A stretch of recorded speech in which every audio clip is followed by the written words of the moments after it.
It's like the rivers coming together push everyone up. Yeah. Because if you're playing at this level and someone else is playing at that level, yeah, it's going to inspire you to play at that level. And then and with yeah. like 5 people doing that, it's just like all ships rise, you know? Yeah, there comes a point, like one of the greatest things I've learned in my mastermind is that there comes a point where, and I think this is really applicable for equally men and women, but the mastermind I'm in right now happens to be all guys. And like we hit this, like really on this pivotal thing where we realized that, you know, guys have this tendency to just like force things to happen.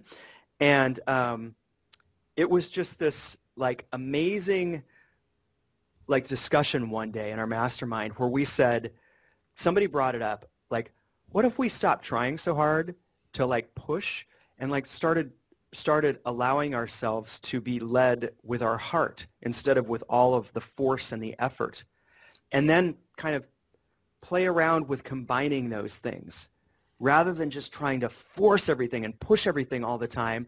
What would happen if we tried to lead from our heart? And then I started applying that to other things. Like I'd go to spin class and I'd be like, well, what would it feel like instead of just trying to like effort my way through this class, what would it feel like if I rode the bike from my heart?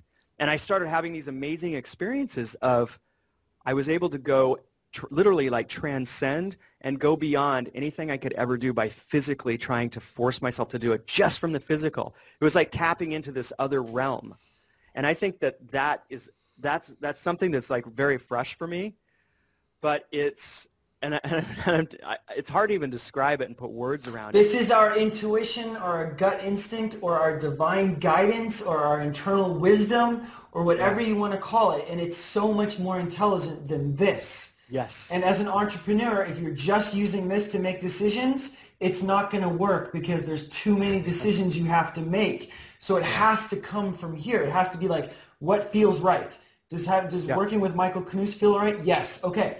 There's no more that needs to go on because I have to make and you have to make hundreds of decisions in a day because there's no one telling you what to do because you've gotten out of that paradigm of needing someone to tell you what to do.